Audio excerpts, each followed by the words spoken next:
All right, let's talk about Green Lantern one last time, shall we? And by one last time, I mean I'm sure there will be another breaking story that comes out about lanterns in the next week.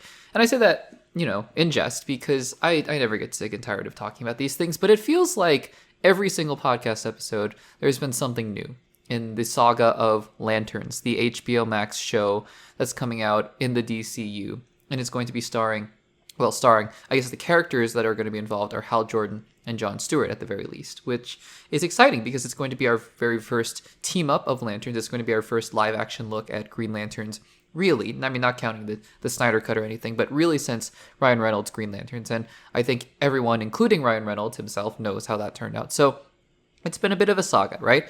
A couple weeks ago, we were alerted to news that Josh Brolin had been offered the role of Hal Jordan.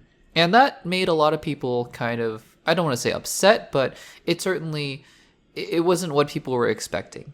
And along with that report, they said, well, other actors that were in contention were Matthew McConaughey and Ewan McGregor. So that was just sort of a rumored report. It didn't have the substantiation of a big Hollywood news site. Well, fast forward to a week later, and right on cue, the Hollywood Reporter corroborates this report, and they say that Josh Brolin has actually turned down the role of Hal Jordan as the Green Lantern, which is really interesting because I think that we were kind of waiting to see, is this a real report? Like, are they actually going in that direction? And while Josh Brolin eventually passed on the role of Green Lantern, they also confirmed in that report that Matthew McConaughey was not going to be playing Hal Jordan. They also confirmed in that report that they were looking for an older, more veteran Green Lantern and Hal Jordan to be mentoring the younger John Stewart. Now, that, again, has been a little bit controversial amongst the fans. I know a lot of people in the comment section and a lot of people online are saying that this is a terrible idea.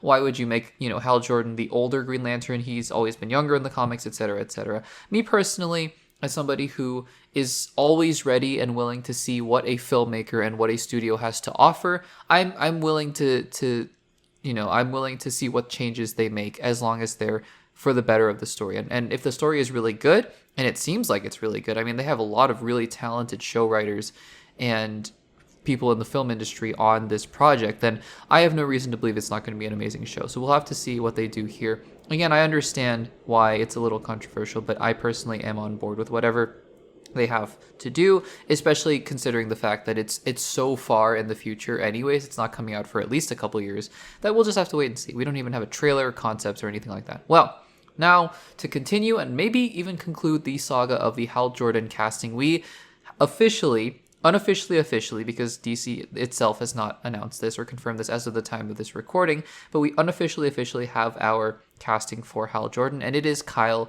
Chandler. Now, Kyle Chandler is perhaps not a household name such as a Matthew McConaughey, Ewan McGregor, or a Josh Brolin, but he is a very well-known actor in his own right. He was, most well-known for his role in Friday Night Lights, which is a show that I did not see myself personally, and I really haven't seen that much that Kyle Chandler has been, but the important thing to note here is that he fits the mold that they were looking for all along anyways. He's, I think, in his late 50s.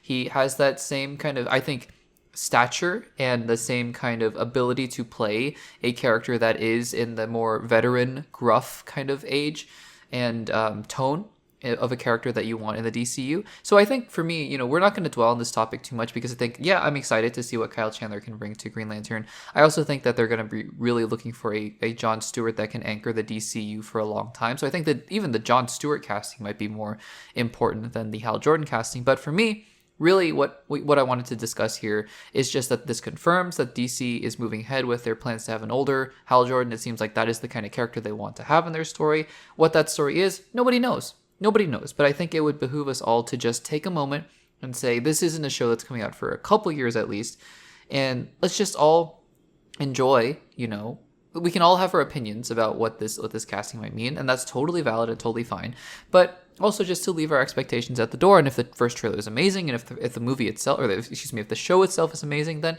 let's just enjoy what they have to offer. So we'll see. It's not going to come out for a long time, and that's not a discussion that we will be having for quite a bit of time. But it's still exciting to see that they are moving forward with Lanterns. So this is more of a shorter segment, but just let me know in the comments down below, what do you think of Kyle Chandler playing Hal Jordan? The Josh Brolin saga is over. enter Kyle Chandler. The Hal Jordan saga is perhaps over in terms of casting, and we will see where we go from here. Let me know in the comments down below.